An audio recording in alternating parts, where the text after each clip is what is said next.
Well, thank you very much for your sponsorship. And as I mentioned, we also have affiliate members on an ongoing sponsorship, Eureka & Company, H&W, Chapter 2, John Baker Financial Services Group, and Find Your Franchise. At this point, it is my honor and my privilege to introduce our speaker, the main act, Dr. Don Ratajczak, a good friend of mine, and you all have received this email with his bio, so I'm not going to talk much about this bio. It's actually going into 2 pages. Let me make a couple of points to you. He put the Georgia State University's Economic Forecasting Center in the map. He took as a sleepy little school in those days, and the number one thing that is happening there, if you look at it, was his economic forecast. And it's amazing what he did in bringing that stature of that university, as well as the Economic Forecasting Center. He was the director of that. And in addition to that, he used to write every Sunday in Atlanta Journal-Constitution in those days, in a column. I used to read it on a regular basis. And in those days, we used to get newspaper, remember? Come on, folks. He used to write in the paper, real paper. I used to subscribe to it and read it, and wonderful gentleman. And before I embarrass him a little bit, let me tell a couple of things about him. One, obviously his son is somewhere here. David, where are you? There, all the way next to the TV screen. Cover your ears, because your dad once told me that out of the 4 people in the family, all are very good mathematicians, and he is the worst in the family, meaning Don is the worst, because other 3 are better mathematicians, so to speak. Another tidbit is, when Jimmy Carter was the governor, he made him the admiral of the Georgia Navy, so to speak. I want to pick a rear admiral here. Bob, where are you? Bob Wright? Stand up, stand up, stand up. He claims he's a rear admiral, and so does many of the MDs that I know who make me wear the gown. That's a different rear admirals. Anyway, thank you very much for your service, and we have an honorary admiral here from Georgia Navy. And this gentleman, anyway, Don, without further ado, I'm going to invite you to come and give you a forecast and answer any questions that we have, and take your time. Okay.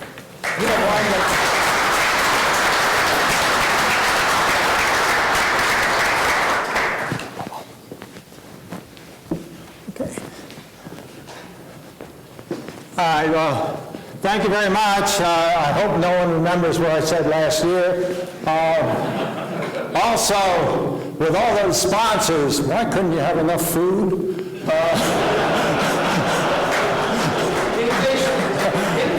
I did not forecast that. All right, just to let you know. All right, first thing people are asking me, and they asked me this evening, what difference does this election make for the economy? Well, elections matter. And they ought to make differences. Let's hope this one does.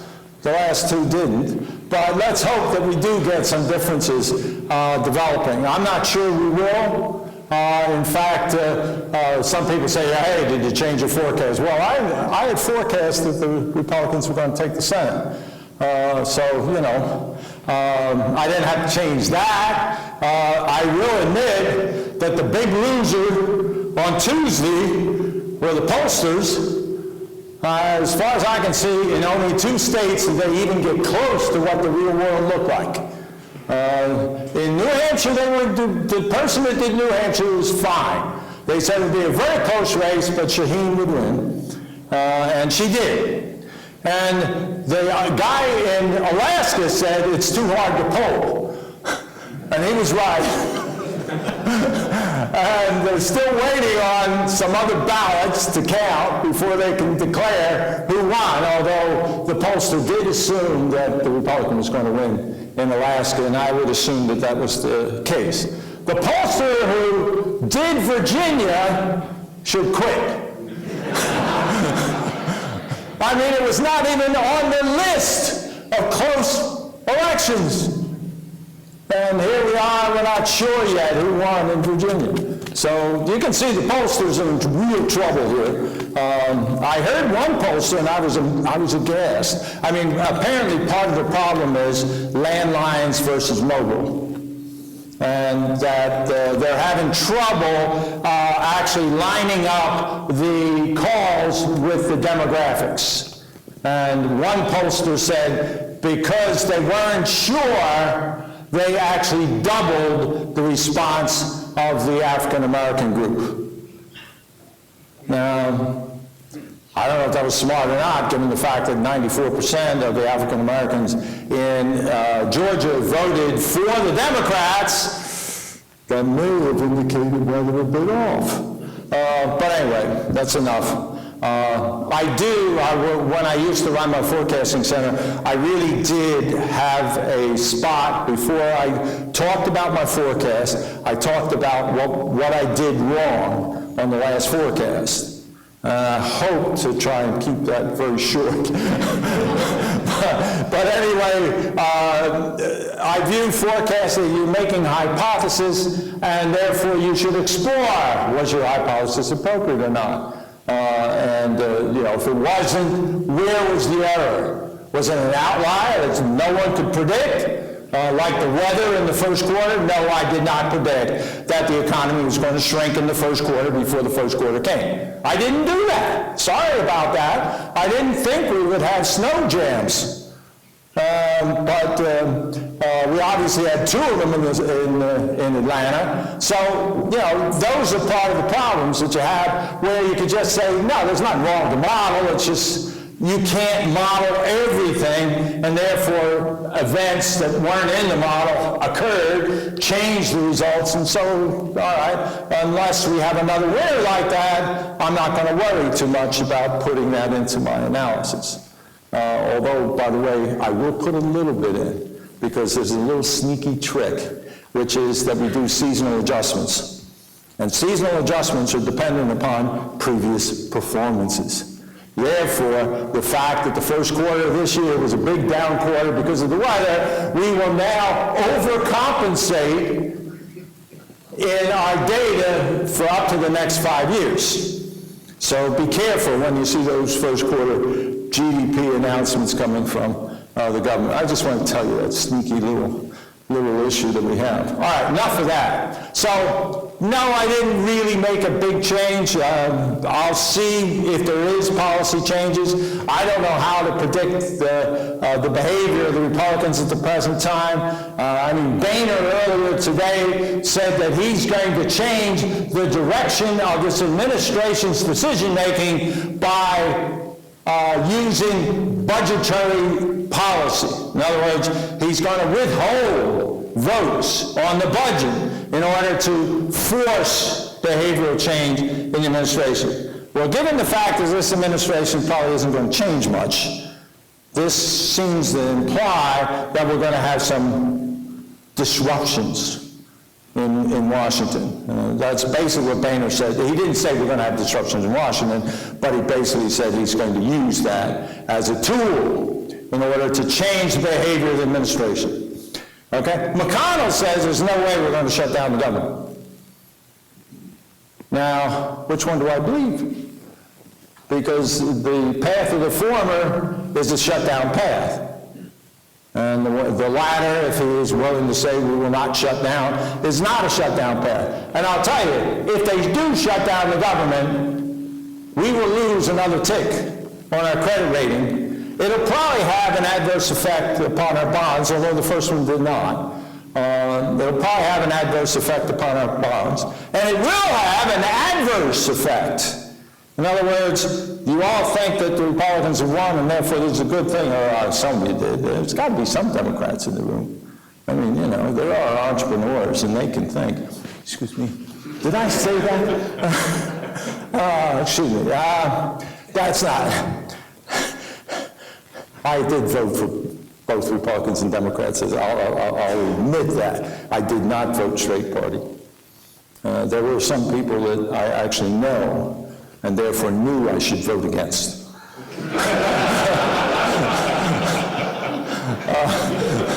So anyway, So that's enough about politics. Let's get back to what we're dealing with the economy. I've actually made a forecast, 3 weeks ago, I guess I was in Illinois, and looking at the crops. My word, what wonderful corn crops. And the corn was mostly harvested. So that freeze that came in, it did affect the soybeans a little bit, but all the corn is there. And they don't even have enough room to store the stuff.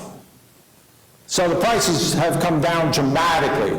In fact, last month, just in the month of October, the price of crops, and remember, they've been falling ever since it was clear that there would be a significant production of grains. And in October alone, crop prices fell 10%.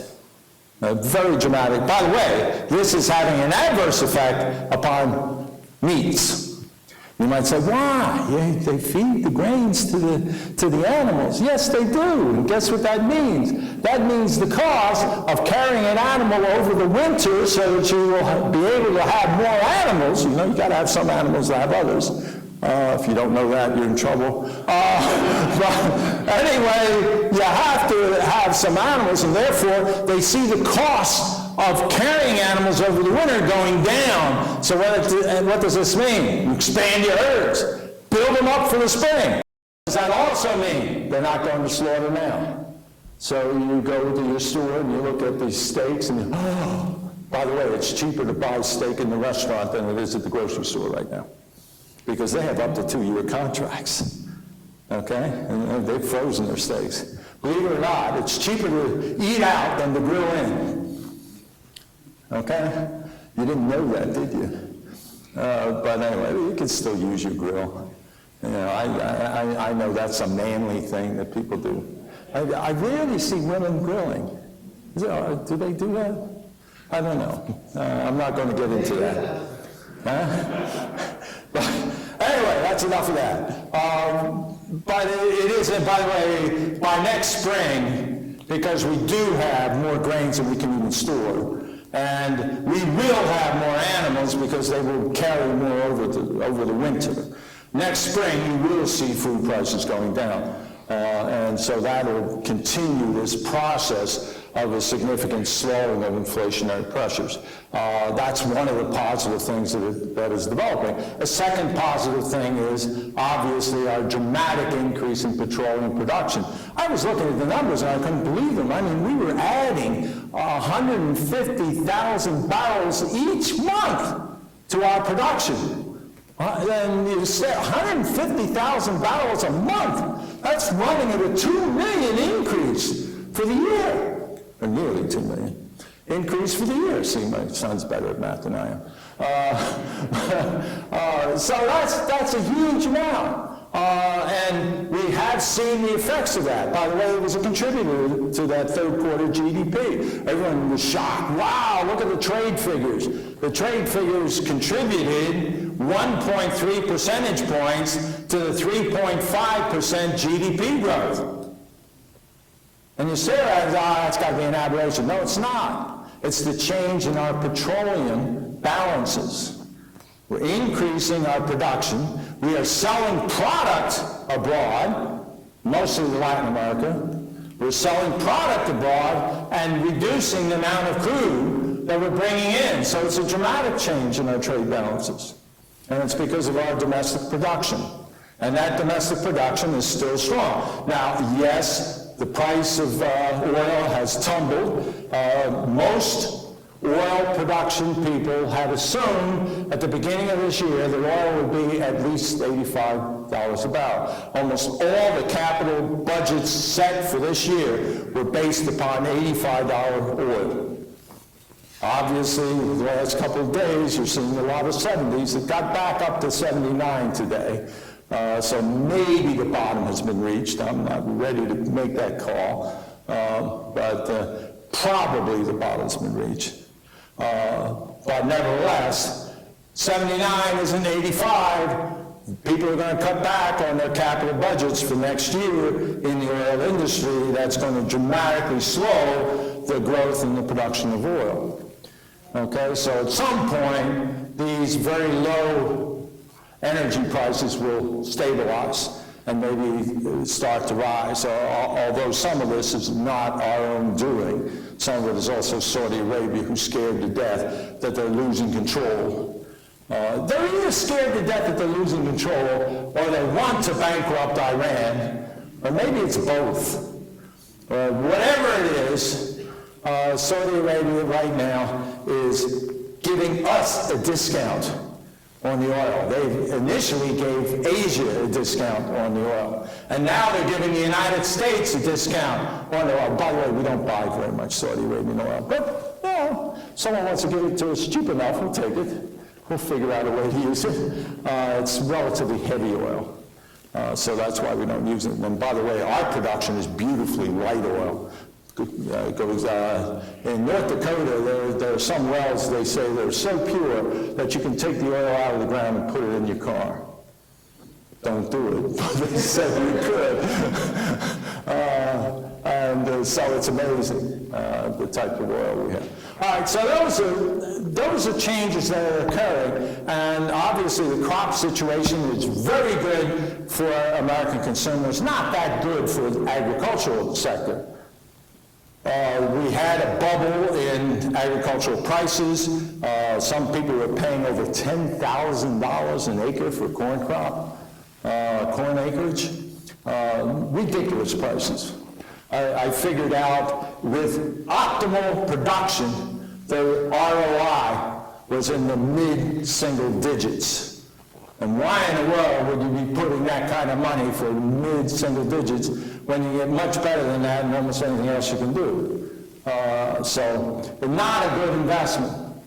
We did have a bubble, and I think the bubble's bursting a little bit. We are going to have some trouble with some of those ag banks out there because they have all that collateral in the loans. Don't worry, we're not talking about a bank panic or anything like that. But I wouldn't be surprised that some states that have had no announcements of bank problems through the whole crisis, because the ag sector was doing very well. Some of them are probably going to be hurting or shutting down in the next year.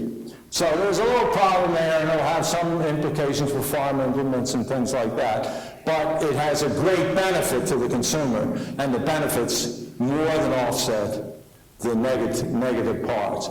And by the way, the same thing is true of lower oil prices. Even though we are now major producers of oil, and we've been growing the oil sector by 10% a year, which is huge increases in the oil sector, and now it'll slow down. So, North Dakota and Texas will have to lower their brag rates as they go on. But for the consumer, this is a dramatic benefit. Every time you fill up, I mean, if you got the big SUVs that I always park behind while I'm waiting to get gasoline, and they're there forever filling up, and I have a hybrid, so I hardly ever use any gas. It's I get annoyed with those big 22-gallon purchases that people make. And I used to gloat at them, 22 gallons at $4. That's crushing you. But now it's 22 gallons at $3, and they're sitting there and saying, wow, I got 22 more bucks to spend. And probably if they're in Atlanta driving around, they're filling up 2 to 3 times a month, because they'll be driving at 5 miles an hour. And so this is a significant contribution. In fact, I do believe that we will have a decent fourth quarter. I'm forecasting 4% nominal, meaning including the total price effect, nominal increase in Christmas sales. Now you say, well, that doesn't sound dramatic, but prices are rising less than 1%. Okay? So that's 3% real growth, right? That's from the consumer. Okay, that's decent numbers. And by the way, the consumers raise their savings rates even as this is going on. Our savings rate now is 5.7%, about what we ought to do in order to build up capital to meet our future needs. Now, when we were 3 and 4, we had to raise our savings rate. But at 5.7, according to my calculations, and it is based upon current returns on capital, which, as far as the equity markets are concerned, is pretty strong. But regardless, 5.7 is an equilibrium number. We don't have to raise our savings rates anymore. No, the kids are going to have to pay off their student loans. And as you know, when you pay down debt, that's a saving. So their savings rates are going to have to go up because they can't get into a home until they can lower their debt. And so they're going to have to do that. And by the way, that's a problem that we have to deal with. But I want to tell you the benefits first. We have low inflation. The inflation is going to stay low, certainly through next year. The consumer portion of inflation will wiggle around, but probably average less than 1.5%. And other inflation will probably not be much more than that. In fact, health inflation is now running only 1% above GDP. For most of history, health inflation has been running 3 percentage points above GDP. So the 1% is a dramatic improvement in the inflation rates that we are seeing on the health side. All right, mostly it's doctors and to a smaller extent pharmaceuticals, not hospitals. Hospitals are still 3% above. I don't know what we're going to be able to do on hospitals. But the other part of medicine, it looks like we've, at least for a period of time, unfortunately, I've been asking people in the medical area, what's going on here? Why is your inflation rate slowing down? And the docs can't quite tell me as to what's going on. Why the inflation rate so, although they will tell me that they used to automatically, every 6 months, raise their fees by 5% and then see how much the insurance companies would beat them back. And now they're not doing that. Sometimes they even pass on one of the 6-month raises. Because a little bit, they're now caught in the volume thing, that no one's going to bug them if they have relatively low rates. And if they have high volume and relatively low rates, they could still have the incomes they always aspire to.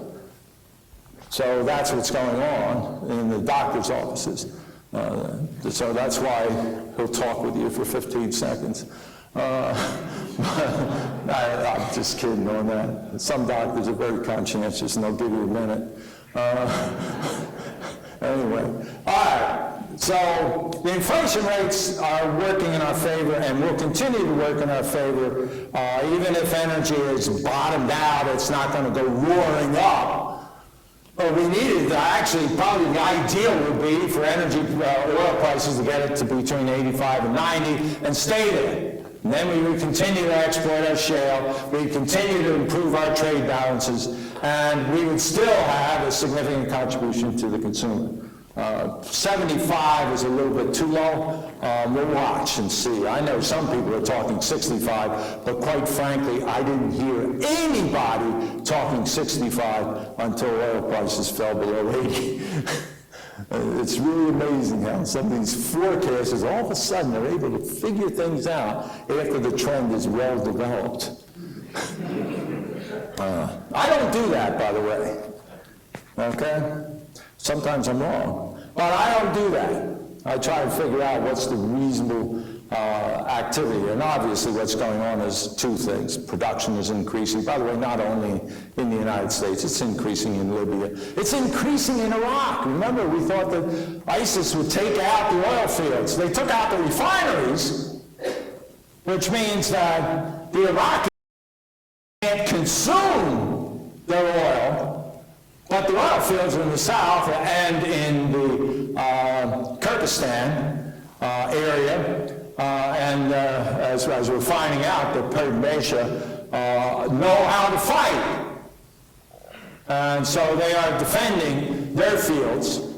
And so as a result, Iraqi consumption isn't growing, but Iraqi production is, which is more or less an ideal situation so far. I don't know how long that's going to go on, but that's where we are. And Libya is producing more, even though it's not clear who controls the ports that deliver the oil and who's getting paid for it, whether it's the government or militia group or anything. But we decided we'll just pay whoever delivers the oil and figure out who it was later.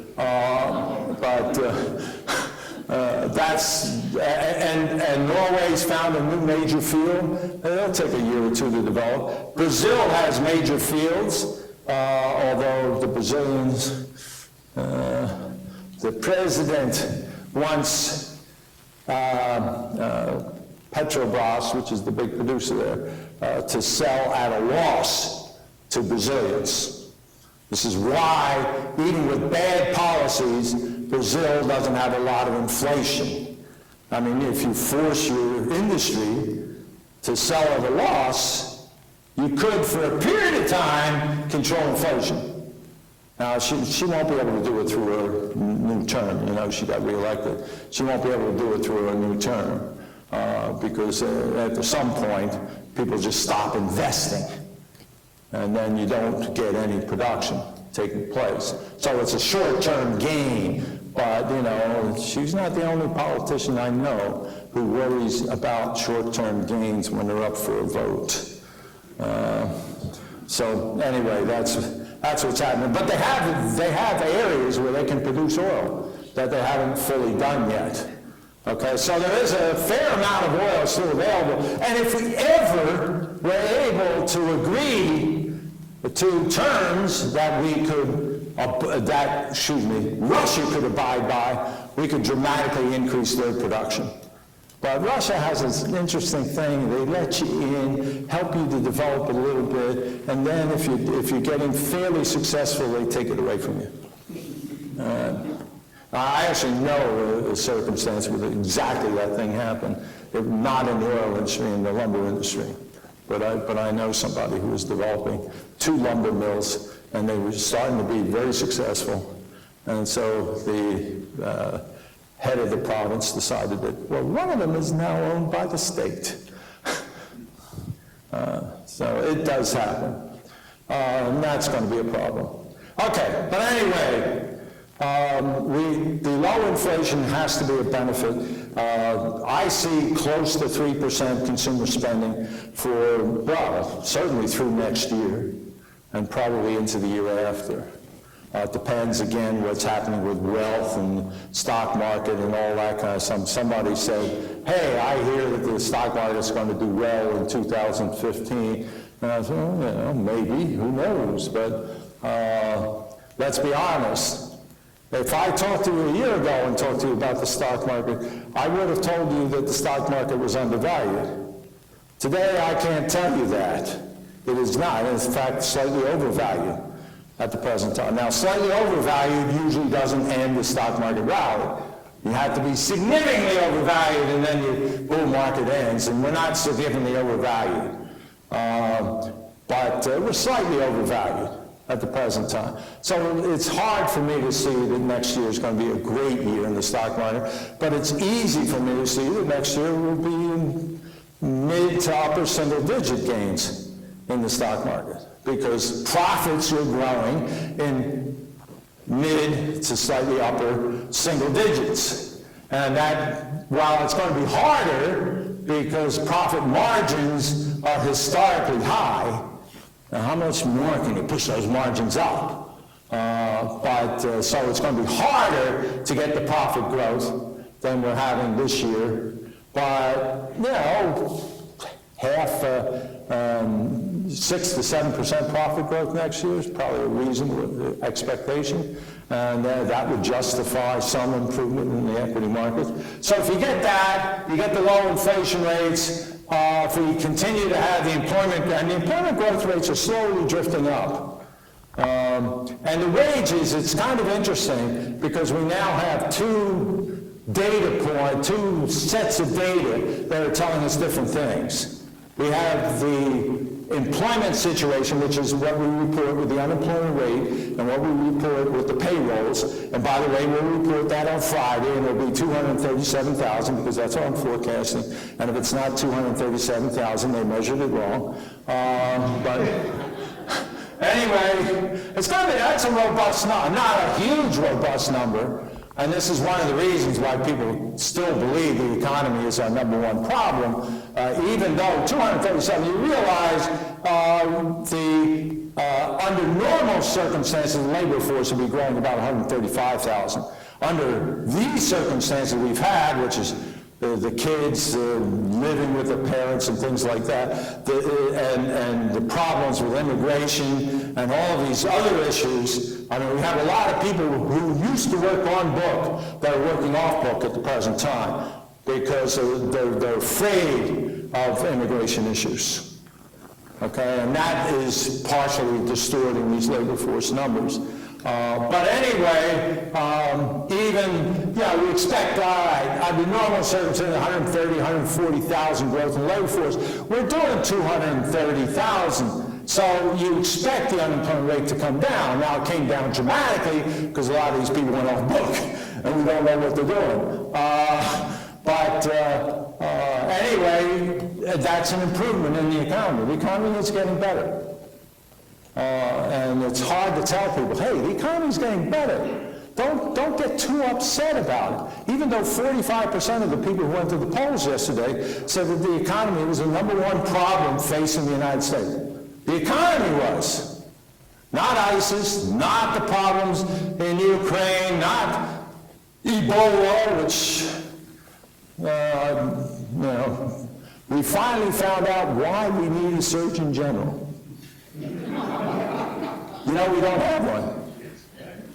The position is empty at the present time. Why do we need a Surgeon General? So that they can keep these politicians from making stupid decisions. Do you realize in Oregon they sent a teacher home because her husband came back from Rwanda, which is 2,700 miles away from the nearest Ebola case? I mean, the people who send them home should at least learn some geography.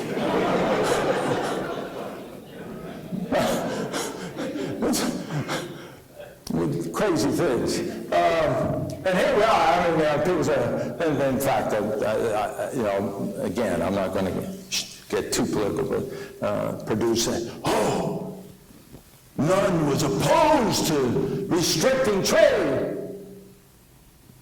In the state that has CDC? Give me a break.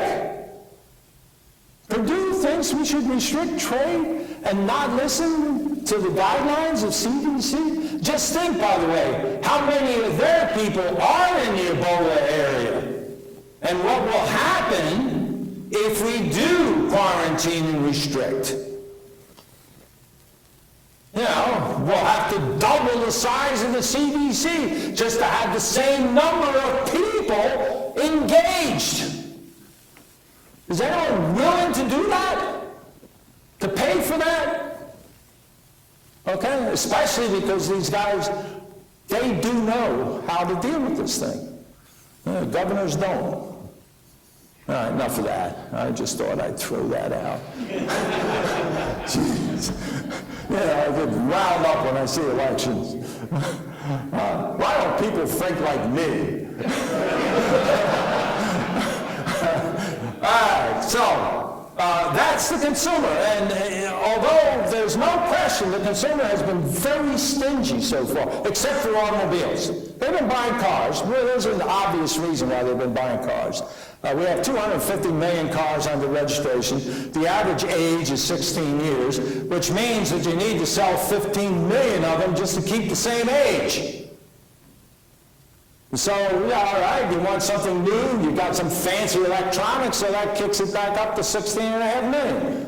All right, and that's what we're doing with automobile sales right now. By the way, we'll go up to 17 and 17.5 on those automobiles. Because 16 is a pretty old fleet. It had been aging. There was a time where that fleet was 12 years old. Now it's 16. Because we had that period of time, remember that one year where we sold less than 10 million cars? and we were bankrupting all of the automobile industry because they wouldn't break even until they produced 16. And then what happened is they cut costs and went bankrupt and changed things and all that kind of stuff. And now their cost structure says 12 to 13 is when they're profitable, and now they're selling 16 and a half. So profitable is pretty big at this point. So anyway, we're buying automobiles. We are refurbishing our houses, so there is some appliance and other things, and there's a reason why Home Depot is moving towards $100 a share. Boy, Arthur Blank needs it because I won't say anymore. All right, enough of that. But there's a reason why that happens, because people are putting money in their homes. Some of them, because they can't sell their homes, they still can't, although the prices are coming up. And so, what do? If you can't get into the home that you desire, make the home that you have more desirable. So you're seeing some of that going on. But so far, we haven't seen a lot on the non-durables, or especially on the services. And I expect we'll start to see some more of that. That would be travel, with all kinds of services, more medical. The amazing thing is, even with the Obamacare subsidies, we haven't seen an uptick in medical expenditures. So, at some point, we should see some improvement there. All right, enough of that. So I expect some services to improve, I expect some non-durables to improve, I expect the durables to hold up, and therefore we should get the consumer fairly well involved.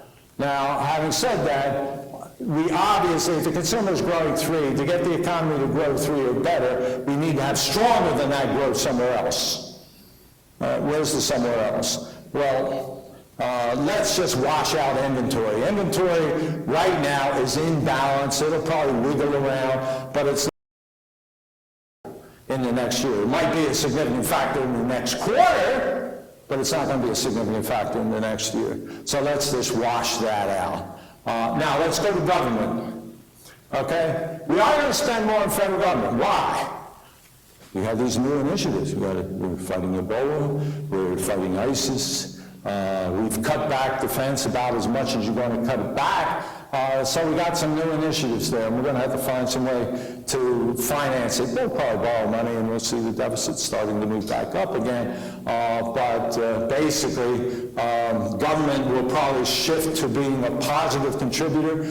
This quarter was the first quarter since the third quarter of 2011 that federal government was a positive contributor, and the third quarter of 2011 was trivial.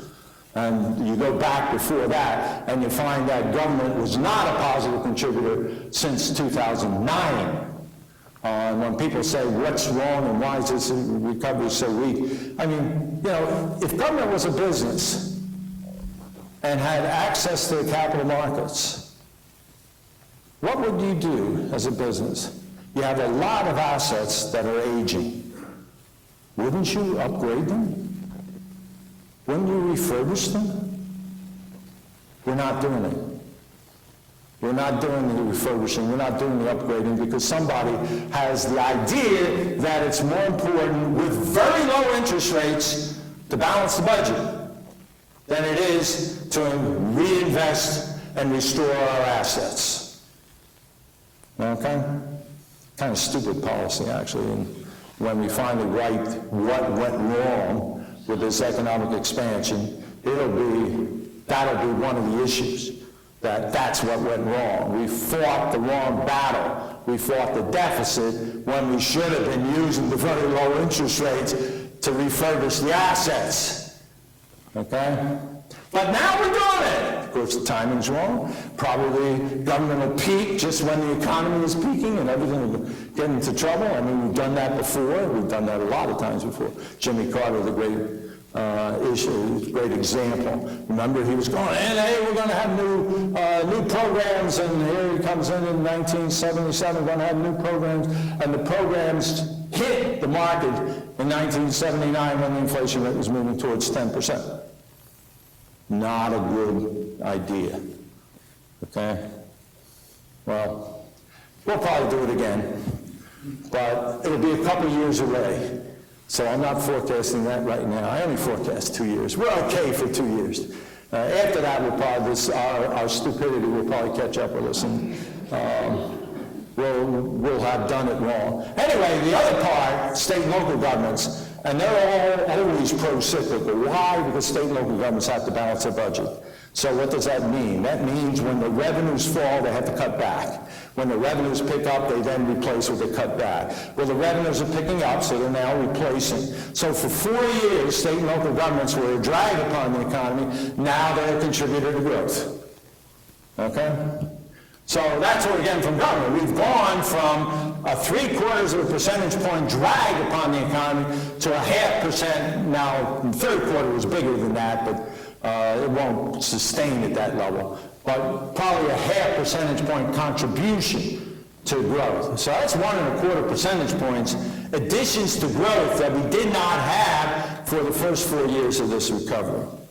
Okay, so that's a piece of where you're going to get the gain. How about housing? Well, housing is a little bit messy here. Do we need more housing? Yes. We don't know how much we need because household formation, just like the labor force, household formations have vanished. I mean, we used to run 1.1 to 1.2 new households per year. We're now running at a rate of 550,000. Well, those young adults didn't just all leave the country. Okay? Well, they're all in their parents' basements, but I don't think it counts as leaving the country. So that's what's going on. But, by the way, that 550 is up from 300, so the trend is now positive. It's now moving up.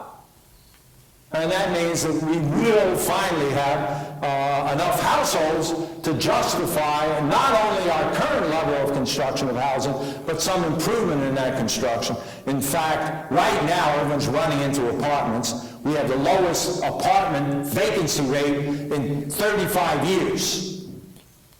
That's why everyone wants to build apartments. Okay? We can overdo it. We're watching, like in Atlanta, we are now 100% above last year's permits for apartments.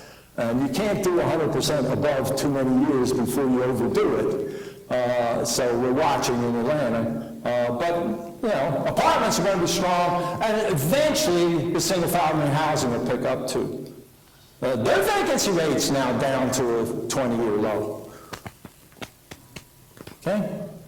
So, some improvement there, not a lot, but a little bit of positive contribution. Capital spending, actually, the information economy didn't help us in the third quarter. Computers actually weak as could be. And I know everyone, their computer now is their phone, but nevertheless, you know, somebody has to use the more traditional computers sometimes. For some purposes, and they've been weak. However, the orders have picked up, which is a positive thing, and I expected they will not continue to be such a large negative contributor. Industrial equipment, they've gotten the message. Borrowing costs are low. I better refurbish my equipment. Okay? They've gotten the message. And equipment spending is building up. And by the way, the airlines are going crazy. Yeah, they want all new aircraft. And so you're finding, I mean, Boeing, what a bad month. In 1 month, they only wrote 2 months worth of orders. The backlog is 4 years. Do you really want to make an order that you won't see delivered for over 4 years? At some point, you don't make the order. Okay? So there's a huge backlog taking place. Boeing's problems, and they do have problems, but their problems right now are on the production side, not on the order side. And I'm convinced that they'll solve that production problem fairly soon. And that will just further increase economic activity. And business equipment is picking up. That's not a problem. So that's where the strength of the economy is. And that strength should continue. Capacity utilization still is not at a point that you worry about excesses. By the way, it's also not at a point where you worry about bottlenecks. It's in the sweet spot right now. In fact, look at that. I've said capacity utilization's in the sweet spot, the personal savings rate's in the sweet spot, the government sector has converted back to a contributor from a drag. We're pretty much in more ideal economic conditions. And by the way, let me go back to when I got off of my crops, and I made a forecast three or 4 weeks ago, and I said, we're going to have 6 straight quarters of 3% plus growth. And I certainly hold to that at the present time. I've got 1 down, got 5 to go. So I expect that we'll have 6 straight quarters of 3% plus growth. Now, no, not 5%, not any of these big boom type of activities, but nice 0.5 to 1% above normal type growth, which we have the capability of doing for a couple years. Can't do forever, but we have the capability of doing it for a couple of years. So I feel pretty good about the economy at the present time. Okay? I got a lot of other things I could talk about, but I'd love to answer whatever questions you have. And if you can cut this a little bit so I can see what people are doing here. Yes? You mentioned oil prices, you thought were kind of towards the bottom. Are they going to stay pretty level to 2015 or climb back up any? Well, I mean, this is a classic demand-supply issue. And waiting on the demand side, just actually, you know, the stock market, remember, it fell when IMF reported its 3.8% forecast for next year. Well, the 3.8 forecast was an increase from this year.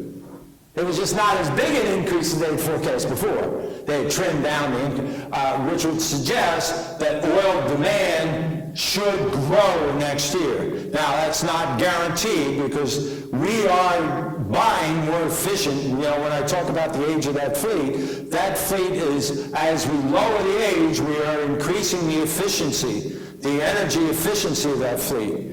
And so as a result, we could have 3% growth in the U.S. without any growth in energy demand.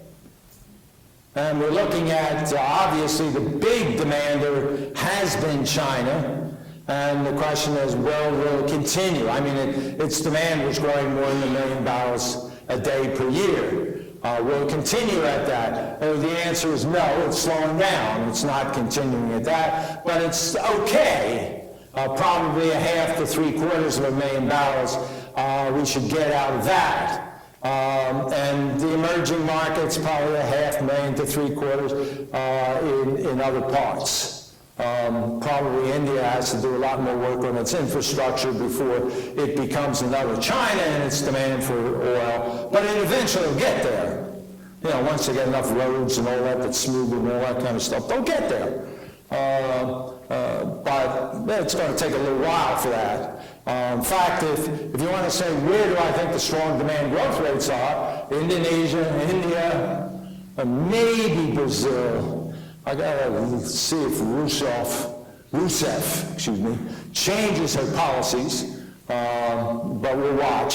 Right now, Brazil's in recession, so there's no growth in. There is some growth in oil demand, but remember they're forcing down the price that Petrobras is selling its oil. The state owns 51% of Petrobras, so it's forcing it down. And on Brazilian sales, they're selling at a loss. Yeah, so on the demand side, you put it all together, what's Europe going to do? Actually, the UK is doing fairly well, almost 3% growth, but core Europe, as people say, and by the way, what is core Europe? Italy, I didn't know that they included Italy, but I'll throw it in. Italy, Germany, and France is core Europe. And core Europe is struggling a little bit. I mean, Germany had a negative quarter. It probably won't this quarter. It'll avoid recession, but it's close.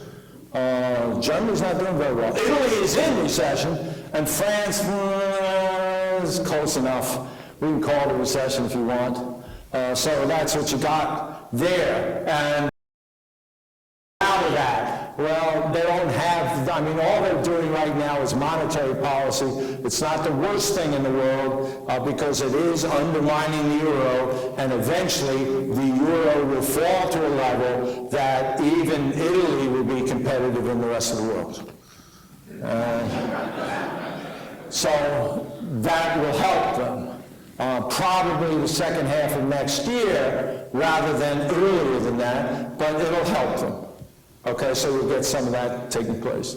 All right, so that's on the demand side. So, all right, million barrels a day increase in demand. All right, what about the supply side?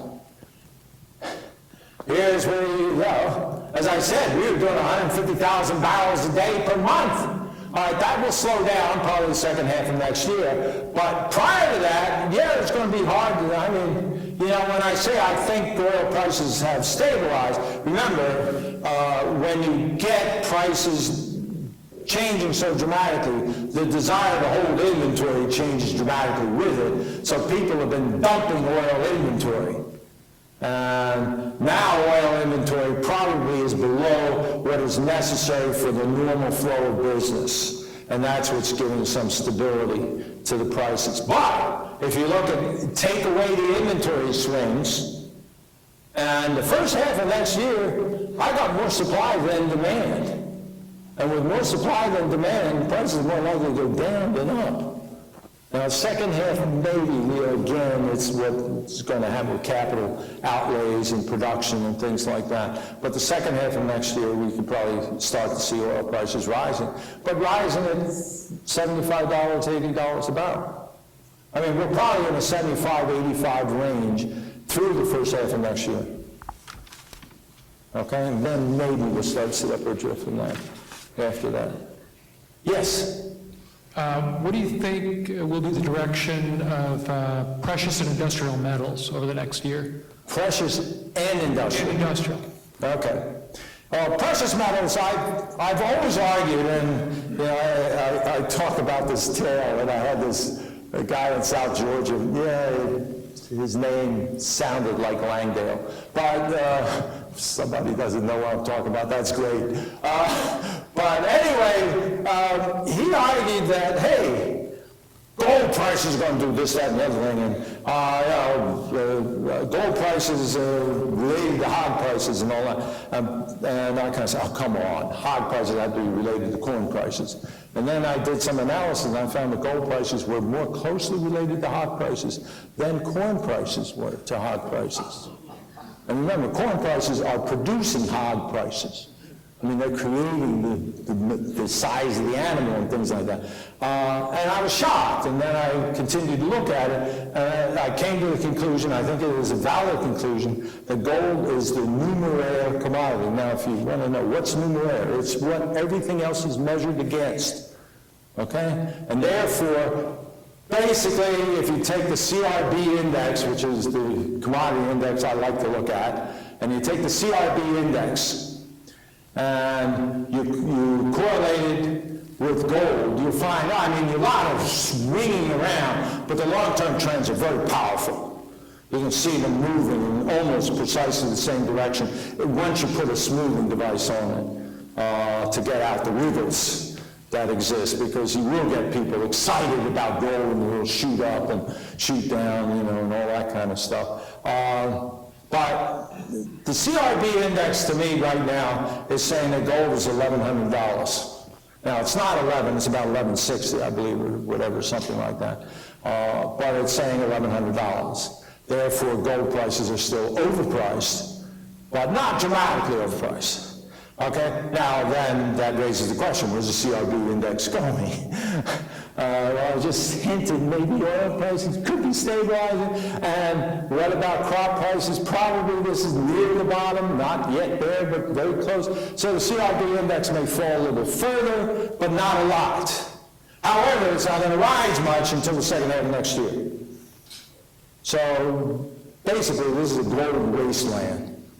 I mean, the price ain't going anywhere over the next 9 to 12 months, unless something, you know, one of those exciting things that currency markets go crazy, people decide that the American assets are no longer desired. You have to understand that Japan was the second safe haven.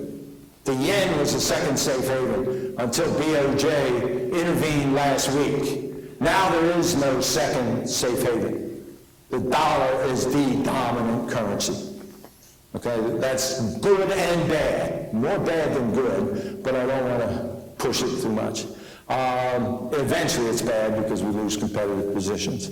Okay, but the dollar is the thing. Now, if something disrupts the dollar, let's say Boehner overcomes McConnell and we shut down the government on, the budget has never been approved. It's been delayed. The budget comes up for a vote in December. Okay? We can, in fact, shut down the government by about April because of the little games they play and how you find money and things like that. But we could shut down the government in about April. Okay? If they want to play that game, then go with POP. Because we're the only safe haven, and all of a sudden, we're doing a BOJ, Bank of Japan, and killing our safe haven status. Okay? Then go with POP, because where else do you go? No, POP despite whatever happens to the commodities. But in the long run, look at the CRB. If you have inflation in the commodity markets, it's a great time to buy gold. If you don't have inflation, if you have deflation like we do now, it's a terrible time to buy gold. Okay, that's a general rule that works 90-some% of the time. And if I got a 90-some% rule that works, I'll use it. Okay? So, now what about the other metals? Well, now you're talking about, industrial activity. And that's industrial activity everywhere. Now, industrial activity in the United States is holding up pretty well. And we're a big user of industrial materials. So, this matters. The industrial production index is 4.5% above a year ago, which is a solid number. And right now I see no slowing in that.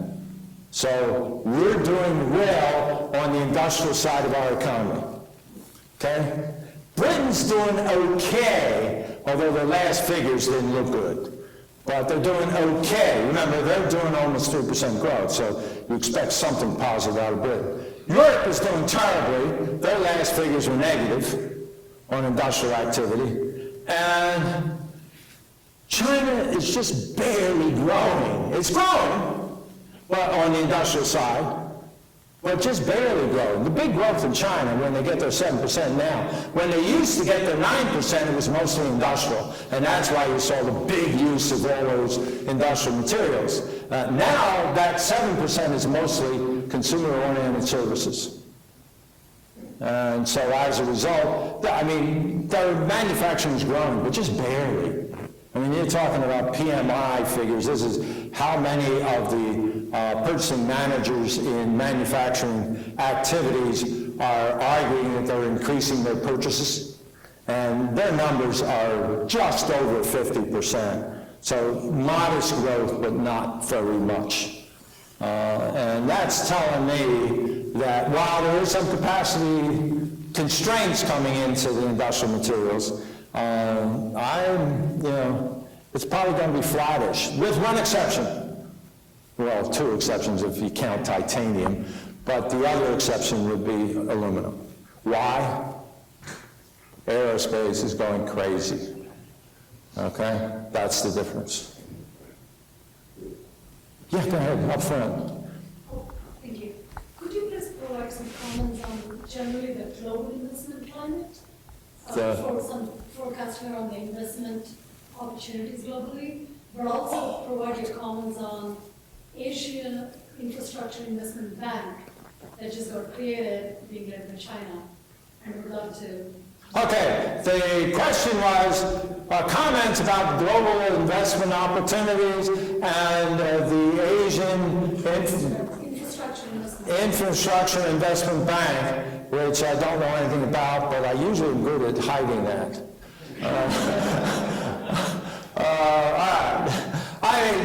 Let's talk about infrastructure in Asia. They obviously still need a lot. It took 2 years after a significant contribution to highway construction before the Chinese were able to have a significant automobile industry. And the same thing's going to happen. India still has several years to go before that's going to happen there. I mean, it will happen. It'll get there, but it's got a ways to go.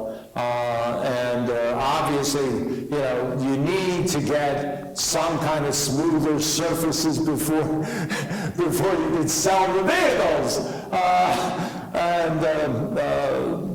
I mean, these are important, and obviously other things are really, I'm talking about roads first, but clearly dams, power plants, these are all significant things.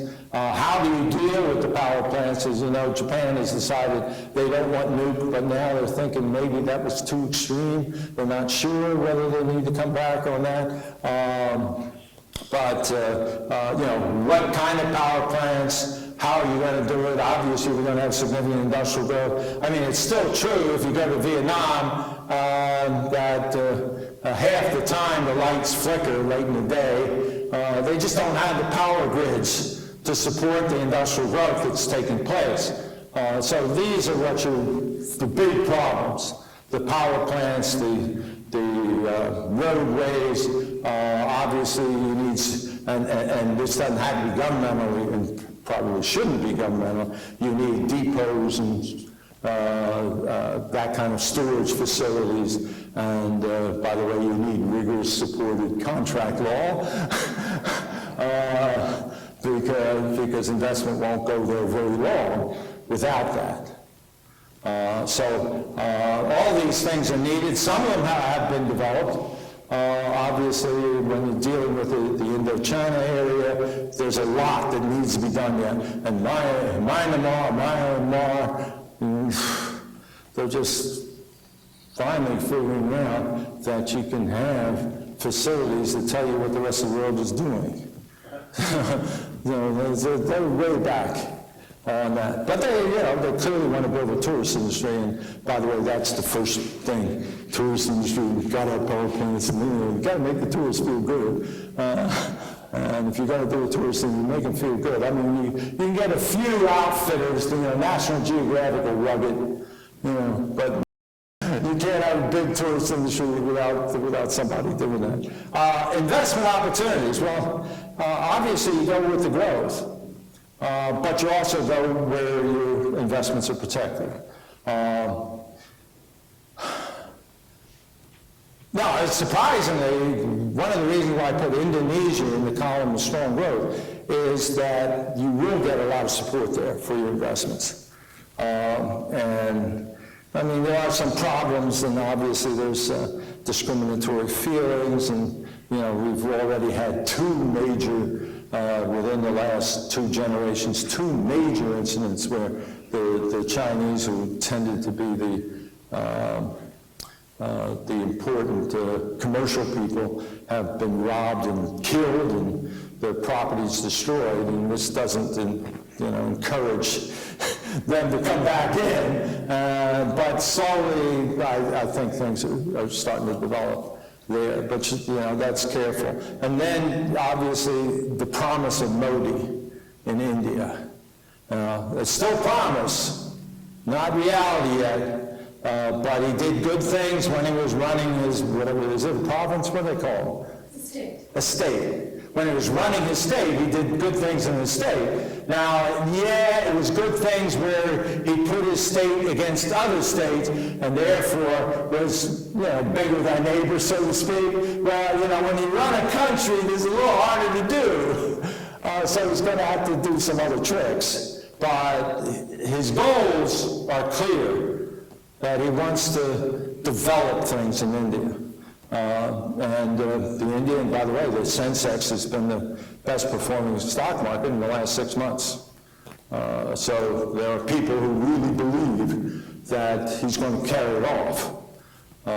So that's probably one place you want to look at. And they've changed ownership rules. By the way, Mexico's changed ownership rules and has become a desirable place to invest. And for Americans, of course, it's closer. You don't have to worry about too many time zones and things like that. And so, that's an area that you will see some investment activity going in. But what's the keys? You got to have property rights, there's some defense of ownership. You got to lower capital ownership restrictions. You have to, if you can, free up the labor markets, which is a big problem in Europe, by the way. That they can't, I mean, they have free flow of capital, reasonably free flow of capital, but they don't have free flow of labor. Now you can say, oh yeah, wait a second, the Poles are going to Ireland and France and all that kind of stuff. Yeah, that doesn't count. So you need, the problem there being that what are the Poles doing? They're taking off-book jobs. Why are they taking off-book jobs? Because if you put a person on the books, you've got them for long periods of time. And that's a major deterrent to European growth. So even advanced countries in Europe, they've got problems with respect to their labor mobility. So you want capital and labor mobility, you want a government that has goals that are supportive of investment activity, so you find a few of them. I mean, this is not worldwide, but you find a few of them. I mean, yeah, Britain, of course, Australia, but it's all resources, and you don't want to be in resources right now. Canada, of course, but then they're a resource country, and you don't want to be in resources right now. But you got Mexico, which is opening up its ownership. I think that's a good place to look at. You've got India, it's a good place to look at. You got, if the fears that the Chinese have had in India have ended, then, in Indonesia have ended, then Indonesia could be a good place. I think the groups, the families in South Korea have been neutralized, so South Korea has promised. And it's hard to say in Japan yet. It's just hard. Economically, I see things that are positive for Japan. Abe's policies are certainly more positive than negative. And by the way, notice what I'm talking about. I'm talking about Abe, I'm talking about Modi. People who run the country matter. It makes a difference. Maybe it doesn't make as much a difference in the United States, but I'll tell you, in these other countries, you watch who the leadership is and how it changes. It makes a huge difference in how those countries run. But that's the way I would proceed with it. And as far as the bank, obviously there's a need for infrastructure. It has it in its name, so it's probably good. I can't say anything else. I didn't know about the bank. All right, go ahead. Do you see an increasing trend towards corporate versions? The question is an increasing trend towards corporate conversions. You're talking about the tax shifts. Well, of course, the pharmaceutical industry was fairly aggressive, and they've pretty much done most of what they want to do in that. Ireland has been one of the desired places. They have changed their tax code under a lot of pressure from other people, so they have changed their tax code. That doesn't mean they've changed the execution of the tax code, so we'll watch and see. But until we get a corporate tax reform, our corporate tax system is just stupid.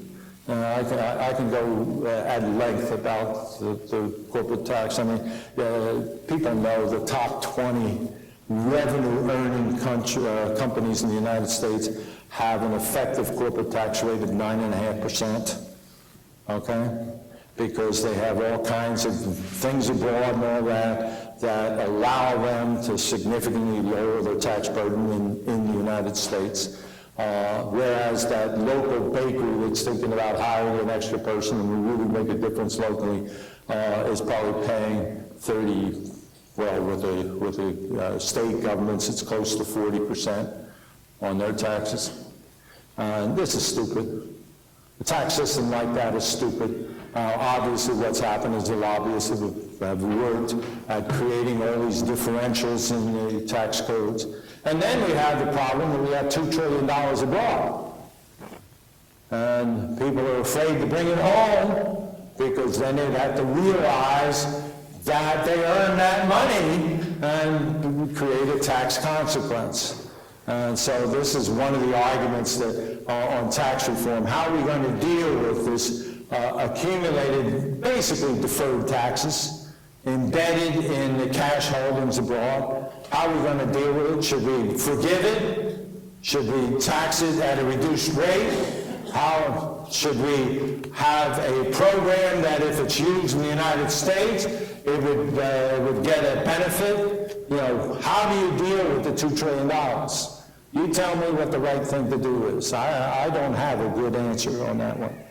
Okay? But obviously we need tax reform. Obviously we need to cut away most of that garbage that we have. I mean, we did that, remember, in 1986 in Gucci Valley, because all of the lobbyists were Gucci's, supposedly. So it was called Gucci Valley, when Bradley and, who was it, Domenici got together and created that tax reform and got away with most of the egregious shelters, you know, where people could actually borrow money to drill oil and get the full benefits of the intangible tax and the depletion allowances and the write-off of the interest on the debt, and they would borrow 3 times or so the amount of equity they put into the position.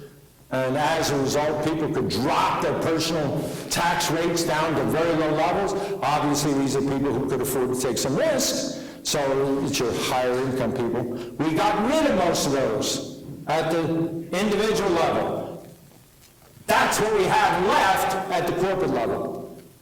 We have to do the same thing at the corporate level.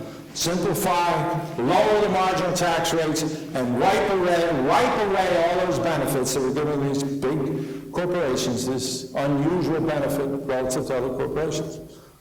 Who has the guts to do it? It needs to be done. Yeah. Back on oil real quick, you talked about oil being in the 75 to 85 range and the reasons why. I saw a piece in the Wall Street Journal opining that one of the reasons oil is down is Saudi Arabia, even though price is increasing production, which would be counterintuitive, just to punish Russia for its support of Iran. Your thoughts? Oh yeah, there's no question that Saudi Arabia has used and probably is using oil as a political weapon. There is no love between Saudi Arabia and Iran. that is absolutely clear. So they would, anything that hurts Iran, and I'll tell you, $75 oil, Iran is not balancing its budget. And given the sanctions, I don't know where they're borrowing their money. So, there's going to be strain in Iran, which, by the way, is one of the reasons when the president was talking today, some people talked about the nuclear thing. The president said, I think we can make a deal. And I think he can make a deal because oil prices are so low, because Iran is going to implode if they stay this low. And therefore, they need to make a deal. Now, they may violate it sometime in the future, but they need to make a deal now. And that's why the president seemed to sound a little bit positive about the Iranian deal. $79 oil, which is where it closed today, is a good enticement for them to come to the bargaining table, especially because they can't borrow anywhere. I mean, their accounts everywhere else have been shut down. It's a difficult situation for Iran. If they cannot get the money from oil, and at $79 they cannot, then that's a problem. Does Saudi Arabia know this? Absolutely. Could that be one of the reasons? And by the way, Saudi Arabia is also saying, hey, I can help my European customers. I mean, I want more industrial activity in Europe. How am I going to get more industrial activity in Europe? Well, make sure that the Russians keep the natural gas flowing. How can I make that assured? Make sure that the Russians only have natural gas to sell. is some politics going on around here. I'm not going to speculate all of it, but sure. There's no question there's politics in here. Doctor, in the back. But the point is, $75 does it for them. They don't need to drive it to $6, because then they start to have their own budget problems. Okay? In the back. If you take out quote-unquote exogenous variables of politics and look at 2010 to 2030, was the soft landing QE 1, 2, and 3 smart versus taking a hard hit in 2009? Say that again?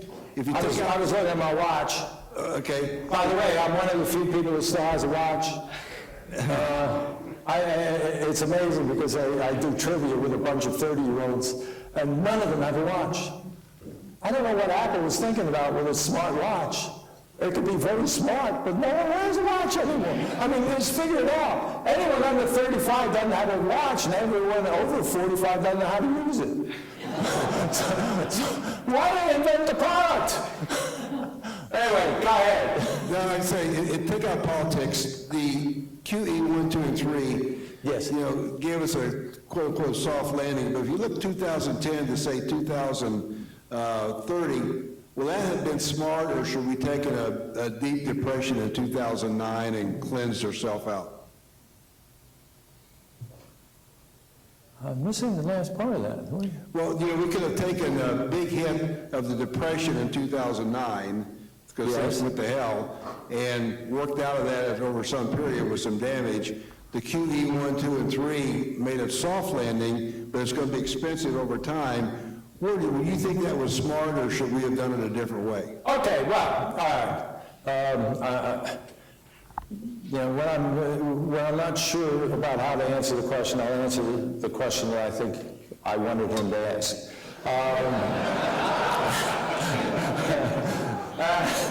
Basically, let's talk about Q1, 2, and 3. Q1 was necessary. Why was it necessary? The banks were frozen. Traditionally, Federal Reserve policy moves through the banks. So they give them more reserves, and the presumption is they don't want to hold the reserves at zero returns, so they go out and they find some way of lending that money, and as a result, the economy moves forward. Well, in 2009, the banks, for whatever reason, although I'll say part of it was regulatory, they didn't know what the new rules would be for them. They were accumulating significant amounts of excess reserves. They were not lending out money. And so what do you do then? If you change reserve requirements or buy more bonds from the banks, which is the traditional monetary policy, it would stay in the banks. It would do nothing. That's where we were in 2009. So QE was designed, well, who would use the money? What if we buy the bonds not from the banks, who will then just hold in reserve, but buy it from investors, who would then reorient their portfolios, and some of it would be to drive up equity values. Some of it would be to drive up bond values, which meant lower interest rates, and some of it would probably go into some investment activity in some fashion. Therefore, I would get a better return going directly to the investors than trying to go through my normal channels in the banks. And that's what QE was designed to do. Smart, right thing to do. We were locked up. We could argue about QE2 because the banks started to stir there. But it still looked, they didn't know what the rules would be, and there was a high likelihood that a significant amount of the normal monetary policy would continue to be held in reserve and therefore have no effect upon the economy. So maybe QE2 made sense. Quite frankly, QE3 was a gift to the equity markets. Because remember, it's going to investments. You're taking assets out of the investment portfolio. They don't want to hold just currency produced by the Federal Reserve, so they want to do something with it, and they would buy equities. There's no question that the QEs are related to the significant strength in the equity markets and the relatively quick recovery of the equity markets in comparison to the economy as a whole, which is one of the reasons why the equity markets now are somewhat overvalued. They didn't follow the economy up. They leaped ahead of it. Now they need the economy to catch up to justify their valuations. The economy I'm predicting actually will do that, so I'm not looking for any serious equity cutbacks, but I am saying, hey, get used to single-digit returns. Forget about these double digits, the 30% you got last year. This isn't going to happen again. We'll argue QE was a right thing at a crisis level for banks. When the banks are lending again, and there's evidence they are, they're still not aggressive. They still don't understand all the rules. The small banks have no idea what Basel III means. It does appear it means different things for European versus U.S. banks, and it means different things versus big banks as opposed to little banks, but nobody knows what it means, including the people writing the rules. They have no idea what they're doing. Some people say, hey, banks will have to hold up to 20% capital, which of course will destroy the banking system. You can't have, why do banks exist? Because they can not only distribute funds, but distribute them in a leveraged fashion, okay? And if you take away the leverage, the profitability of the banks vanish. And by the way, if you want to look at the 10 performing sectors in the equity markets, the worst performing sector is the financial sector over the last 5 years. Why? Because we changed the capital rules.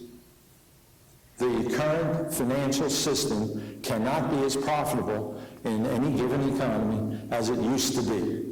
Other parts of the economy can. That's why you see their equity values going up more quickly. Okay? So anyway, that part. Now, I don't know about 2030 and the next depression and all that kind of stuff. If we're smart, which, remember, I just assumed that we'd be stupid in a couple of years, but if we are smart, we could avoid serious problems. If I use the past, I would not forecast that. Thank you.